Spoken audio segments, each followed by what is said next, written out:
wayahnya lagyoru maras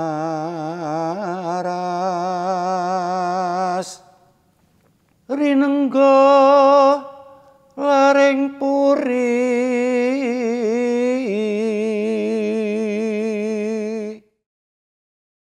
Yektiana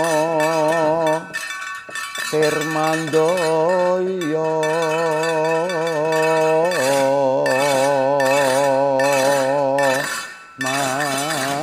Mandoyo sekaring kesmo Calatri kapitaning Surya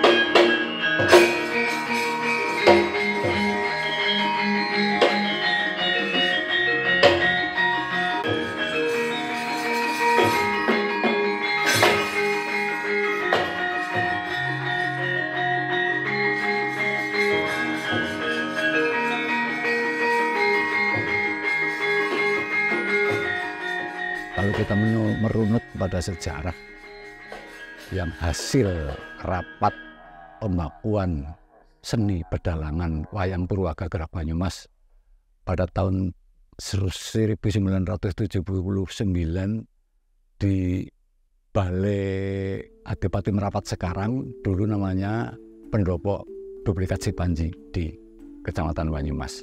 Itu menurut para sesepuh-sesepuh, para empu dalang yang dihadirkan pada saat itu, mulai dari Banjarnegara, Ki Surono dan Ki Sunyana, Ki Sumin, Kidul Gunung atau daerah Cilacap itu adalah Ki Taram, Ki Cipto, Ki Saring, Ki Sugir. Terus dari Banyumas sendiri banyak sekali, ada Ki Niswan, Ki Nawan, Ki Kusno, Ki Bongkot, Ki Sugito Purbacarito, Ki Sugino. Nah, menurut beliau-beliau yang sekarang sudah almarhum, pada masa pedalangan Gagrah Banyumas sebelum ada wayang Gagrah Banyumas itu adalah berkembangnya wayang di Nusantara. Mulai dari Dyah Balitung, terus zaman Prabu Dharmawangsa, terus Airlangga,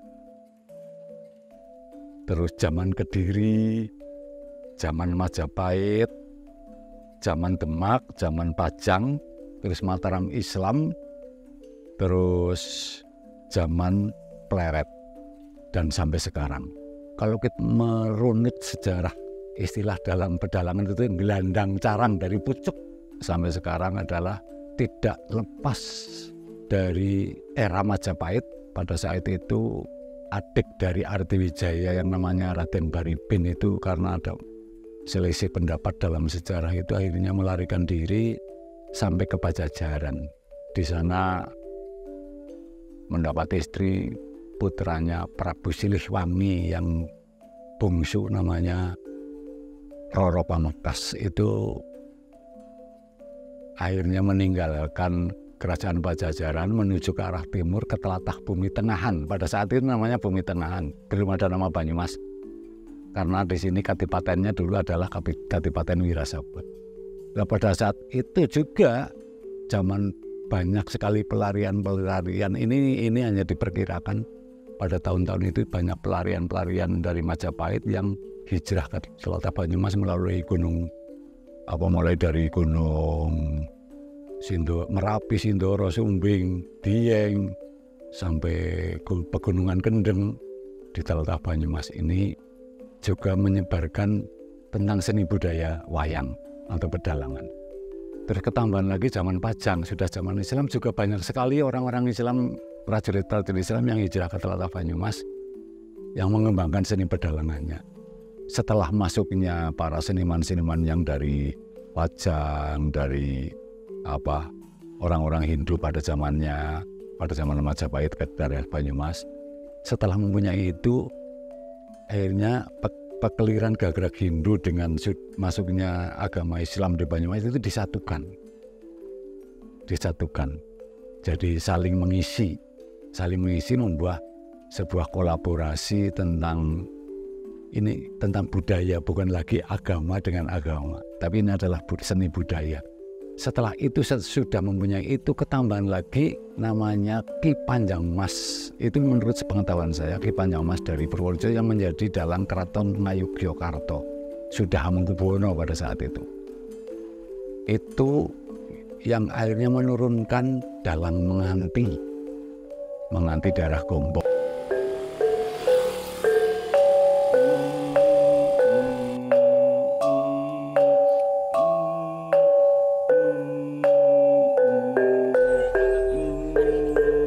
Kowe danyang endi? Bener danyang endi? Kula sanes wedok, Pak. Awakmu wadon. Mbah saking pundi, Mbah? Kula saking tlatah Kediri. Waduh. Dalang menganti itu masih ada erat hubungannya dengan keturunan dalang dari wilayah Mbagelen. Mbagelen itu adalah yang pada saat itu dulu ada tokoh seniman yang asli dari keraton, itu namanya kalau tidak salah mungkin banyak tokoh yang menyebut adalah Ki Panjang Mas. Awalnya yang dinamakan Midang, lengger sing mlaku-mlaku Mas, ngamen cara sikine. Dia setiap desa suruh nanggap, setiap desa, sehingga terjadilah budaya tayub. Muncullah keramaian-keramaian itu yang dibarengi ada pasar malam cara sekarang ini. Kalau dulu itu adalah pasar tiban. Membuat namanya Grapiak di Keraton Jogja itu ada untuk pesta rakyat, dibuatlah tobong, ketoprak berapa hari, wayangan berapa hari, grebek mulut dan sebagainya, sehingga dicontoh di wilayah masyarakat kesini ke barat ini, di tempat-tempat yang luas itu diadakan namanya tobongan. Pengaruh seniman itu tadi di wilayah sini itu berkembang penuh di wilayah Karsidenan, Banyumas, di wilayah Ngapak sebagainya. Termasuk dalang kalau di era itu anggar pas lagi sepi tanggapan, maka dia itu diundang suruh pentas lakon Bratayuda sampai rampung, jadwalnya ditobong itu. Nah bayaran termasuk sing akeh karo ora penonton Jadi perkembangan wayang untuk pengaruh wayang Banyumasan dan sekitarnya yang di wilayah Ngapak itu sumbernya dari Kebumen. Tokoh-tokoh Kebumen. Karena tokoh-tokoh Kebumen menjadi dalang, menjadi seniman, orang mungkin kayak payune ngetan. Karena orang dulu di sini, orang Yoni, katakanlah ngerti sedering minara, termasuk dalang pun berbicara, anggar kowe garap ngulit pangan ngulon lakune. Tapi anggar kowe ngulit ngilmu ngetan. Termasuk pengaruhnya dalang buntu, itu katakanlah dalang Kidul Gunung yang mempunyai pengaruh juga pada saat itu juga laris. Turunnya mungkin ada di sana Pak Citut apa siapa, Mbah Yono Bangsa, namanya Bangsa, dalang Bangsa. Itu masih keturunan ponaan dari Menganti. Dalang Menganti menurunkan lagi Kiai Lebdojiwo setelah beliau wafat. Itu menurut ceritanya para almarhum dalang-dalang, empu dalang di Banyumas yang pergi ke arah barat, yaitu sampai desa Bangsa, sampai desa Sampang. Kalau orang-orang zaman dulu mengatakan pegunungan daerah Kerumput itu sampai ke Basen, sampai ke sana Sumbyo, Kendaga ke sana, semua dinamakan pegunungan Kendeng. Karena itu di tlatah Banyumas akhirnya dinamakan Banyumasan Kidul Gunung. Ramane didangu nang Darapati, Pak. Iki nganu ngapa kaki? Nganu ngapa? Rika didangu nang Darapati kae, diundang nang Darapati. Ya ngono riwane 15. Dene wani 15. Lah yang tole wis ngomong angger sing dawane 3 meter, kandele 5 cm, regane 15.000. Alah, ke wong. Kidul Gunung niku komplit istilahnya lah. Jadi beda kali liane, kali lor gunung beda, kenapa malih kali Solo. Jadi sulukan itu mau beda banget. Umpamane suluk umpamane kok Jogjan kali Jogjan umpamane. Kan gampangan mau gampangnya kayak ini umpamane. Om Sikropolo kang tumingal. Niku bisa dikatakan gaya Jogja. Tapi anggar gaya Kidul Gunung patah umpake. Umpak misalnya Sikro kang polo tumingal acampo samyo medali. Nah niku diumpak to mriku. Net nat not niku. Lertate twileteng kodhok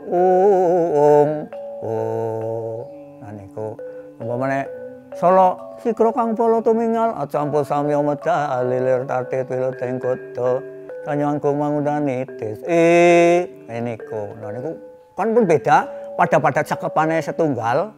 Mangkene kan cakepane Sikro polo kang tumingal.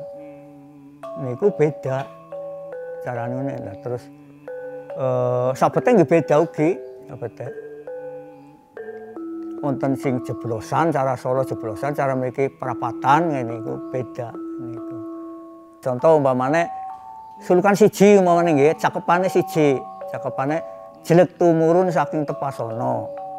Niku nek jelek tumurun saking Tepasana niku nek cara Kidul Gunung niku kudu kanggo sekarageng jejer pertama. Sulukan jejer pertama. Jadi niku wonten sarane wonten napane nggih, wonten welinge lah cara wong tuane. Jadi asal dalang Kidul Gunung wajib suluk jelek temurun Tepasana nang jejer siji sebab tedak turunnya Tepasana niku. Nang lor gunung niku jelek temurun saking Tepasana niku kangge jengkaran kenging, kangge tengah-tengah kenging niku. Kayu ragas witing kisang wong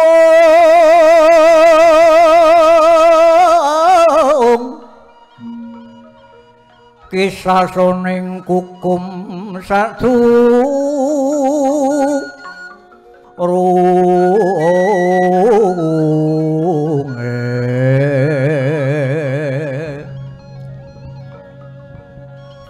sadurunge ana kukum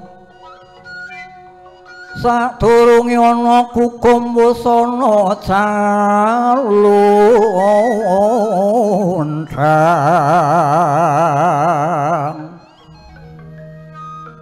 caluntang mentasing paran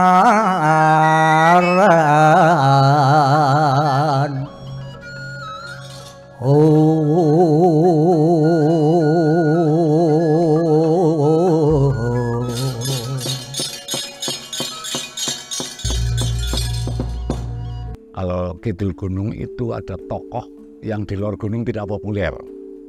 Namanya itu raksasa kecil, raksasa jenaka yang dinamakan Tumenggung Jaywana dan Tumenggung Sontoloyo.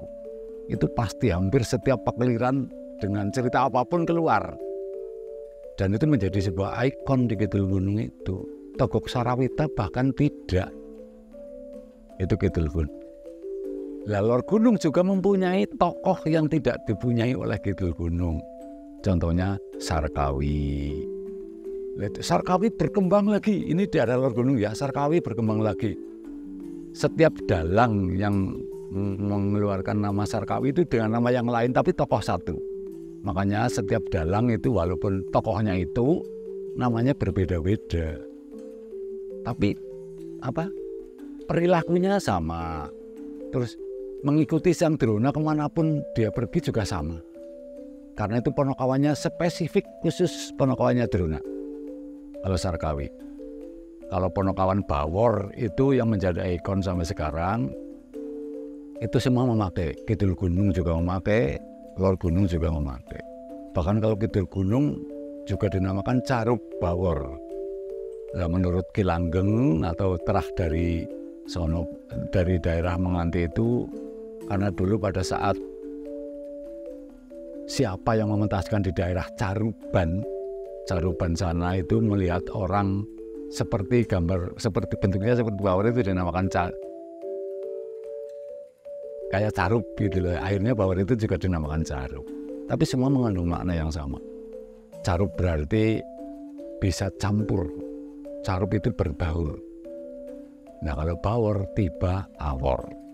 Dimanapun dia berada dengan siapapun dalam keadaan apapun, dia selalu bisa membawa diri. Tiba awor bisa campur juga. Yang menjadi sebuah khas Banyumas itu ya kalau seniman-seniman Banyumas, seniman pedalangan Banyumas menyajikan gending-gending Banyumasan. Itu dengan logat yang khas Banyumas, itu yang tidak bisa ditiru. Kalau enggak kan sekarang sudah membawa ya itu Solo, Jogja, Banyumas itu sekarang sudah sama. Cuman yang membedakan kalau dalam Banyumasan di sana menyajikan gending-gending Banyumasan. Dan itu yang sangat ditunggu-tunggu oleh seniman-seniman di luar Banyumas. Gending-gending yang khas Banyumas. Walaupun sekarang Semarang, Solo, Jogja menggarap gending Banyumasan dan lebih bagus, lebih enak. Tapi rasanya bukan Banyumas.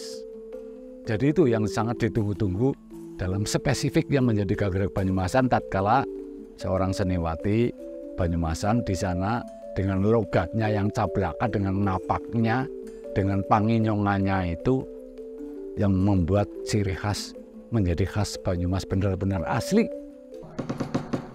Bawor aya naon? Wis dapure. Aya naon ki bahasa apa, Rup? Bahasa kulonan kok. Lah wong kowe wong Banyumas kok bahasane bahasa kulonan. Wong Banyumas bahasane Banyumasan bae, Wor. Iya ya, Mak. Ayo. Inden hidra ing kejawar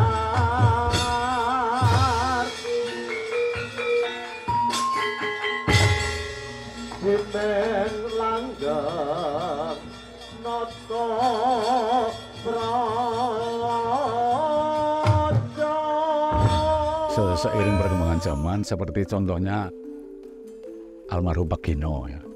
Itu kan cara dia meramu mengemas dalam pekelirannya itu antara lor gunung dan kidul gunung dikolaborasikan menjadi sebuah kemasan yang sangat apik, sangat menarik. Kickboard itu difungsikan untuk lagu-lagu karena memang menurut kekuatan vokal si sinden itu bisa menaik turunkan nada kan hanya keyboard, kalau gamelan tidak bisa. Nah, itu akhirnya keyboard dibuatlah untuk acara lagu-lagu limbukan pada saat pekeliran limbukan, pada saat goro-goro. Di situ sudah mulai si Waranggono atau sinden itu mulai diberdirikan. Jadi sebetulnya kita rakyat kita pada saat itu juga loh kaget semuanya. Tapi karena sering ditayangkan di TV, sering ditayangkan di itu, akhirnya menjadi sebuah kebiasaan yang akhirnya membudai ya, bahkan berkembang sampai dalang-dalang sekarang. Jadi sekarang yang berkembang sekarang ada di Banyumas Lor Gunung saja ada versi Ginoan dan versi Gitoan. Kalau versi Gitoan itu adalah terahnya Ki Sugito Purbacarito, salah satunya sekarang adalah Mas Sigit Aji Sabdo Priyono itu. Terus Mas Tanto almarhum, sekarang masih ada Ki Untung dari Karangkemiri yang masih melestarikan pekelirannya Ki Sugito.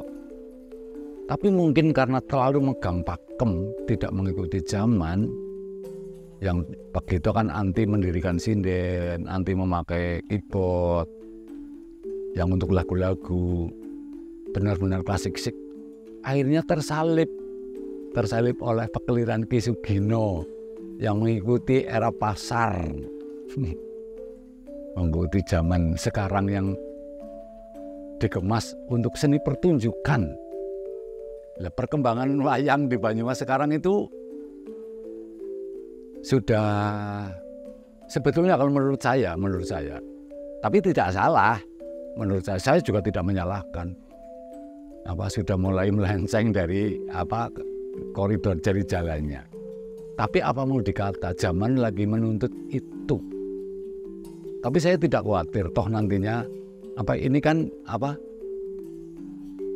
kayak rotasi lah ya, sirkulasi dunia itu kan berputar. Nanti suatu saat akan kembali kepada semula. Jadi pekeliran-pekeliran sekarang, dalang-dalang sekarang, apalagi dalang-dalang muda itu cara menyajikan pertunjukan itu wayang hanya beberapa jam lah dalam satu malam. Yang banyak yaitu campur sarinya, lawakannya yang diunggahkan dalam panggung. Bahkan ada gareng wayang orang, petruk wayang orang yang karena itu saling melengkapi. Ora apa-apa wong genah-genah. Anglese luwese wayangan kaya kuwi ora nana limbukan. Cara Banyumas ki langkah limbukan. Ora nang limbuk sangik. Ya langgon sejroning perang yang nganggo hiburan ora apa-apa. Kuwe. Berarti ki musik. Udan-udan iki ya mantan sing ngatangan sing penting gedhubruk ora ketang rong lagu, labuh maning iki kuwe. Dung dung dung dung dung dung tet tet tet tet tet tet tet gue tet tet tet tet tet tet tet tet tet tet tet dia tet tet tet tet gue. Ayo Mas Roy jajal yo. Ciro lupat tet tet tet tet gue.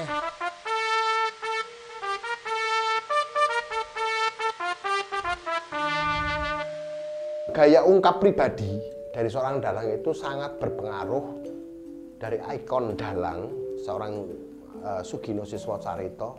Kemudian banyak epikun karena waktu itu apa sih sebenarnya keunggulannya Pak Gino? Banyak Mas. Dari cara tuturnya yang dia sangat merakyat, bahasanya sederhana, mengambil contoh-contoh atau teladan-teladan cerita itu dari keseharian yang muncul di kalangan bawah. Dan bahasanya tidak jelimet Mas. Bahasanya tidak ndake-ndake. Wah, kalau Jejer apa kalau Solo pakai wah, ku mejot ku mitir naliku nampi timbalan ban. Enggak pengenalan seperti itu. Pak Gino dan pedalang Pak Gino adalah kental dengan gaya kidul gunung. Disukai oleh masyarakat kenapa? Karena mudah dicerna, mudah diterima. Dengan kultur masyarakat Banyumas yang katakanlah cedak watu atau ratu, gaya pedalangan Pak Gino itu sangat memikat hati para pendukungnya, para penggemarnya. Sehingga hingga sekarang pun beliau almarhum juga masih banyak diputar di beberapa radio karena itu. Sedangkan lakonnya itu sangat banyak dan cerita kerakyatan karena beliau yang almarhum ini sangat rajin dulu mengkoleksi lakon dari dalang Sugir, dalang Mbah Taram Kroya, dalang gurunya beliau sendiri Mbah Tutur, Jadi akhirnya itu yang memunculkan Pak Gino menjadi dalang legendaris di Banyumas. Dan sampai sekarang, waktu 10 tahun yang lalu, dalang kalau muncul lahir tidak sepermeniru dalang Gino, ya ora payu. Itu kenyataan yang ada. Seperti halnya dulu Ki Narto Sabdo muncul atau mana-mana. Dalang kalau niru Pak Narto Sabdo pasti laku. Nah, fenomena-fenomena semacam itu tetap berkembang ke sini, Mas. Dukungan dia secara manajerial lebih unggul juga, Mas. Secara tidak langsung Pak Gino itu menerapkan manajemen pegelaran yang modern.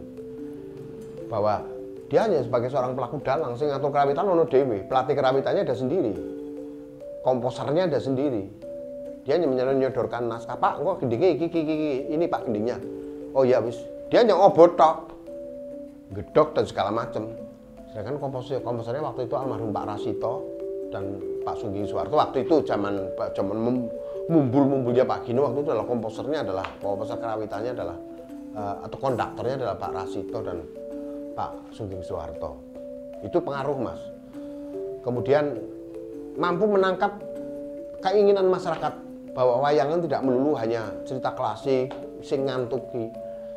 Bila perlu campur sari fenomena itu berkembang campur sari ikut dia. Tata lampu, organ, alat musik lainnya di luar gamelan masuk. Kemudian bahwa wayangan tidak hanya ngomong ngeroso tapi ngomong netro. Tidak hanya ngomong perasaan tapi juga bagaimana memanjakan mata. Keterbatasan sinden wah cantik, wah dia melakukan inovasi yang sangat luar biasa waktu itu. Ada beberapa mungkin orang yang di salon itu kan cantik ya Mas, kapster atau pemilik salon dihubungi untuk dandan lah cantik. Yang penting kamu dulu satu malam saya bayar. pegang tempo, pegang teks, saya kira kayak lip sync gitu kayak itu. Yang lainnya sinden lain yang bunyi. Tapi dari umpamanya 9 waranggono gitu. Mungkin yang piawe hanya 4 atau 3 atau 4. Yang 3 itu pajangan. Tapi itu menarik penonton, Mas. Menurut saya itu sah. Itu namanya strategi dagang. Strategi panggung. Bagaimana saya bisa memanjakan penonton, bagaimana almarhum bisa menyenangkan penonton. Yang penting adalah wayangan seperti itu sebenarnya. Kathah sing seneng kontemporer daripada sing klasik. Misalnya dalang Banyumas gaya kidul gunung, kepengen digawe kontemporer, mboten napa-napa. Tapi ibarat omah niku pandasine kudu klasik. Misalnya omah damel pandasi wis kuat nggih. Pageran tembok kena, daba kena, blaba kena, ini ku, dhuwur seng kena, gendeng kena, ini ku, kemantung dalang ini ku, misalnya nek kepengin jadi belajar dalang terus payu, ya kudu ngetut pasar memang, karena sing seneng klasik niku sending, akeh sing seneng kontemporer, yang ngikuti sing kontemporer bae, bila perlu dalang ngundang Michael Jackson bila perlu. Mungkin kan penontonnya luar biasa. Tapi cuma sayangnya arep ora nonton wayang tapi arep nonton Michael Jackson. Yo nonton Michael Jackson mau tulis ana wayange. Beda karo yo nonton wayang kok tulis ana Michael Jackson. Nah niku wayangnya berarti teng ngarep. Istilah pedalangan ngono ya ngono ning aja ngono. Seperti itu ya boleh, tapi jangan seperti itu. Maksudnya seperti itu. Seperti itu yang dimaksud dalam istilah pedalangan ngono ya ngono ning aja ngono. Lah itu tergantung kedewasaan seorang dalang, cara menyanggit. Dalam istilah dalang itu sanggit. Walaupun lakonnya ini tapi pekelirannya berbeda, akan tambah bagus, akan tambah ini. Itu sanggit pakeliran namanya. Lah itu dalang-dalang sekarang bersaing tentang itu. Lah itu saya sangat senang. Saya cara membimbing anak-anak muda sekarang itu ya sedikit demi sedikit tentang kauruh pedalangan yang disisipkan entah berapa persentase nanti cara dia menyajikan dalam pekeliran satu malam itu saya serahkan pada dalang masing-masing. Tapi gitu, dalam janturan ini ya sebaiknya seperti ini, gendingnya ya patutnya seperti ini. Kalau menurut saya sebenarnya per generasi itu berangkatnya dari senang wayang dulu lah, Mas. Bahwa mencetak seorang dalang itu tidak semudah mendidik seorang dokter atau sarjana hukum. Karena dalang itu sangat kompleks gitu. Seorang dalang itu sekaligus harusnya menjadi seorang budayawan juga, sebagai seorang seniman. Budaya paling tidak gemar membaca, Mas. Gemar membaca, kemudian senang serawung. Yang ketiga tidak membatasi pergaulannya dengan siapapun. Nah, regenerasi yang saya lakukan bersama Pak Sugeng itu adalah, ayo siapa yang mau belajar. Terutama saya memberi kebebasan, gaya apapun sabete Pak Mantem monggo. Tapi jangan lupakan bahwa gaya Banyumasan seperti ini. Untuk rambatan kamu gaya Solo, oke, monggo. Tapi nanti kalau sudah sudah mahir, sudah tahu sedikit gaya Solo, Banyumas pun sih sedikit-sedikit dimasuki. Karena kalau tidak protokol, di Banyumasan sulit, Mas. Saya masih tetap optimis bahwa gaya pedalang Banyumas 30 tahun ke depan masih bisa bertahan.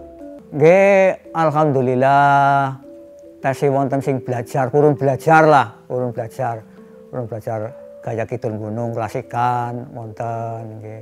Sing saking SMKI nggih wonten, sing sanes saking sekolahan nggih wonten.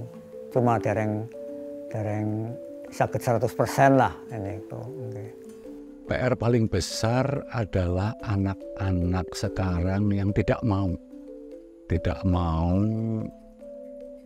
ngangsu kawruh menuntut ilmu pedalangan-pedalangan yang sebenarnya Gagrag Banyumasan seperti apa. Lah itu saya kepingin semua minimal ya mempunyai perbendaharaan ya, vokabuler tentang pekeliran Gagrag Banyumasan yang sebenarnya. Untuk sanggup mereka serawung bersosialisasi dengan seniman lain.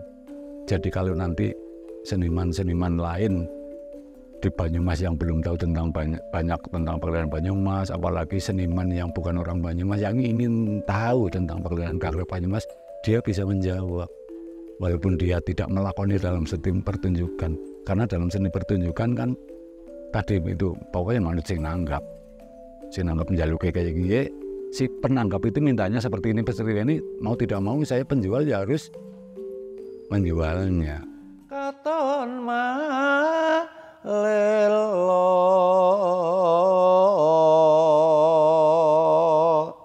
risang sekaring narendra sukmeng nolo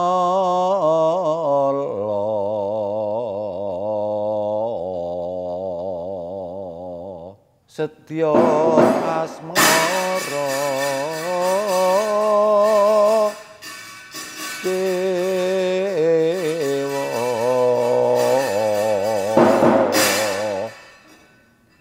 dewataning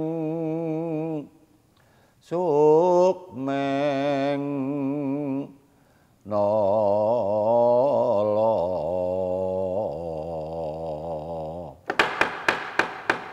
salira madibya dibya cayeng